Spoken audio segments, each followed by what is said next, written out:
Praise the Lord listeners. आज मैं आपसे बात करूंगी। आज मैं स्पेशल मैसेज देना चाहती हूँ यूथ के लिए। अगर यूथ को ये लगता है कि हम क्या यो जंग वन है, यो यूथ हैं, अगर उनको लग रहा है कि हम क्या करें, कैसे हम क्या करें ऐसा कि हम खुश रहने पाएँ, क्या करें ऐसा कि हमें हमारी डेस्टिनी पॉइंट मिलने पाए, क्या करें ऐसा जो हम चाहते हैं वो हमारे जीवन में होने पाए, ऐसा हम क्या करें कि जिसके द्वारा जिस जिस लाइफस्टाइल को मैं जीना चाहता हूँ, जो मैं करना चाहता हूँ वो मेरे जीवन में हो।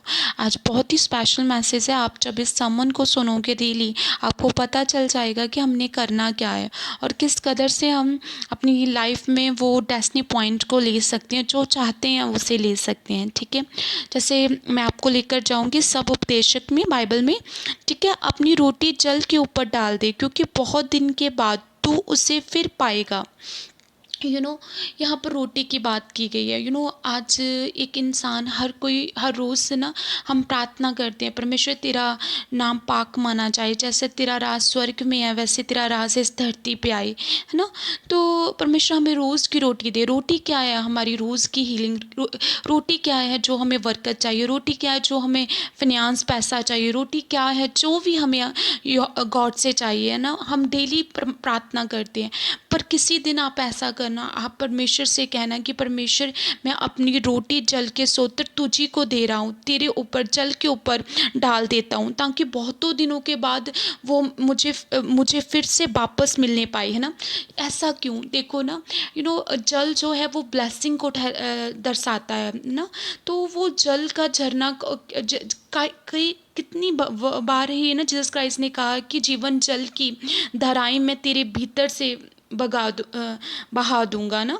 तो जल का मतलब है कि ब्लेसिंग का सोतर। अगर हम अपनी ब्लेसिंग के सोतर के पास उनसे यहोवा परमेश्वर जीसस क्राइस्ट से कहें कि परमेश्वर देख, आज की रोटी जो मैं तेरे हाथों में देता हूँ ना, जो मेरी ब्लेसिंग है मैं तुझे को दे देता हूँ, ताकि कि ये लॉन्ग टाइम तक ये मेरी ब्लेसिंग जो बनी रहे।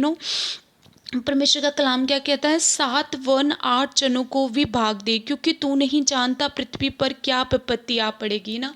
जो ब्लेसिंग आपको मिली है, मान लो कि आप अच्छे फिनेंस हो, आपके पास अच्छा पैसा है, आपके पास अच्छी विजडम है, आपके पास परमेश्वर की टेस्टिमनीज है, आपके पास जो कुछ भी है आप उसे बांटना शुरू करो, दूसरों को देना शुरू करो, क्योंकि हम नहीं जानते किस समय जीसस क्राइस्ट इस धरती पर आ जाएंगे ना। तो परमेश्वर का कलाम क्या कहते हैं? यदि बादल जल भरे हैं, यदि बादल जल भरे हैं तब उसको भूमि पर उड़ेल देते हैं ना। एक बादल जब उसमें जल भर जाता है वो भूमि में उड़ेला जाता है, ताकि कि खेती को सींचा जाए, ताकि कि भूमि को सींचा जाए। इन द सेम मैनर जब हम हमारे भीतर अनॉइंटिंग का लेवल बढ़ जाता है, जब हमारे भीतर दूसरों के लिए दया की भावना बढ़ जाती है, तो रियली परमेश्वर हमें यूज़ करता है दूसरों की खेती को सींचने के लिए। अगर हम दूसरों की खेती को सींचेंगे, हम दूसरे का भला सोचेंगे, हम दूसरे के लोनीनेस को दूर करेंगे, दैट हमारी खुद की खेती सींची जाएगी, क्योंकि हम अपनी ब्लेसिंग को यहोवा के हाथों में दे रहे हैं। और परमेश्वर उस ब्लेसिंग को लॉन्ग पीरियड में रखना चाहता है, जब हमें यूज़ करेगा दूसरों की लाइफ में वर्क करने के लिए। ठीक है, तो अगर आप कहते हो कि मतलब कि नहीं मैं तो गिरा हुआ हूँ, अगर आपके मन में बस वो नेगेटिव बातें हैं, आप उठना नहीं चाहते, आप गिर पड़े हो ना। जो एक इंसान गिर पड़ता है, चाहे वो उत्तर में गिरे, जैसे कोई वृक्ष उत्तर चाहे दक्षिण में बैठे गिरे, वो गिरा रहता है, वो प्लेस रोक लेता है। ऐसे आपने एक यहाँ पर इस जगत में आके एक प्लेस को रोका हुआ है कि हाँ एक इंसान जी रहा है पर उसे कुछ नहीं पता क्या करना है, और वो बस अपने दिन व्यतीत कर रहा है ना। तो ऐसी लाइफ आपने यूथ नहीं जीनी ना। आपने टाइम वेस्ट नहीं करना अपने सोशल मीडिया में। आपने हर रोज़ ऐसे सोचना है कि कैसे मैं किसी की हेल्प करूँ ना। अगर आप ये कहोगे कि परिस्थितियाँ आपको कभी भी लो नहीं करेंगी कि आप किसी की हेल्प करो, कभी भी, क्योंकि जैसे कलाम में लिखा है, जो वायु को ताकता रहेगा बीज बोने ना पाएगा। जो हमेशा यही देखेगा वायु ऐसी है तो वैसी है, वो कभी बीज ही नहीं बोने पाएगा ना। इसी प्रकार आप अगर परिस्थितियों को देखेंगे कि मैं तो अभी खुद गरीब हूँ, मैं दूसरों की क्या हेल्प करूँ, तो आप कभी भी दूसरों की हेल्प नहीं कर पाओगे ना।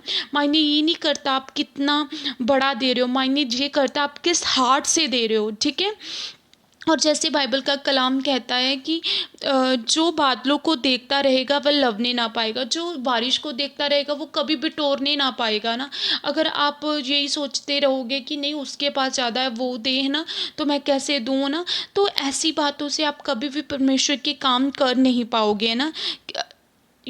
परमेश्वर कहता है सब कुछ मेरे हाथों में है। क्या तूने कभी जाना है कि वायु किस दिशा को जाएगी? तू नहीं जानता ना, तू नहीं जानता कि कैसे एक माँ की गर्भ में ना एक बच्चा बनता है और उसमें हड्डियाँ बनती हैं, हड्डियाँ कैसे गर्भ में बन सकती है। ये सब कुछ जो है, जो दोनों जो ये सब काम जो है परमेश्वर ही ये इन सब कामों को करता है, और जो सब कुछ करता है वो ही इन सब चीज़ों को जानता है, ठीक है। तो हम नहीं जान सकते परमेश्वर के कामों को, इसलिए परमेश्वर कहते हैं आप सुबह भी अपना बीज को बो और सांझ को भी अपने हाथ को ना रोको, क्योंकि तू नहीं जानता कौन सा सफल होगा, वह चाहे वो, है ना। हर सुबह शाम आप कोशिश करो दूसरों की हेल्प करने की, क्योंकि आप नहीं जानते कि कौन सी आपकी हेल्प जो है परमेश्वर की स्पिरिट को हिला देगी और आपकी ब्लेसिंग आपके हाथों में होगी, ठीक है।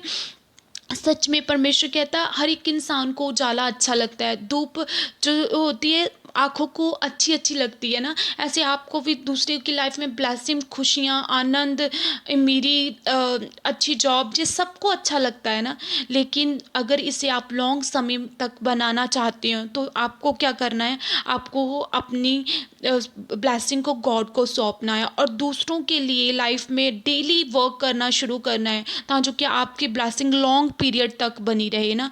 और परमेश्वर अंत में क्या कह रहे हैं इस कलाम के अनुसार, परमेश्वर कहता है कि यदि मनुष्य बहुत वर्ष जीवित रहे तो उन सबों में आनंदित रहे, परंतु ये स्मरण रखे कि अंधेरे के दिन भी बहुत होंगे ना।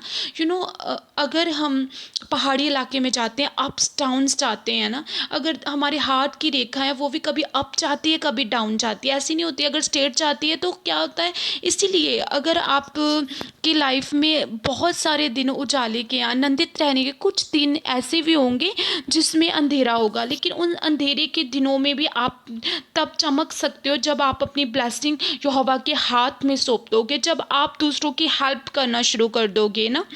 जैसे यहोवा का वचन कहता है, हे जवान अपनी जवानी में आनंद कर और अपनी जवानी के दिनों में मगन रह, अपनी मनमनी कर, अपनी आँखों की दृष्टि की बातों के अनुसार चल, परंतु जे जान रख कि इन सब बातों के विषय परमेश्वर तेरा न्याय करेगा।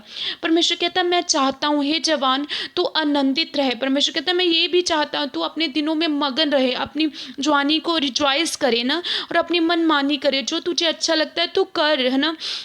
अपनी आँखों की दृष्टि के अनुसार अगर कोई काम करना चाहता वो भी कर, पर एक बात याद रख कि इन सब के विषय मैं तेरा न्याय करूँगा। इसीलिए हमेशा यहोवा परमेश्वर का भय मानो, आप कुछ भी करो परमेश्वर का भय मानते हुए करो और जानो कि यहोवा ही न्याय करने वाला है।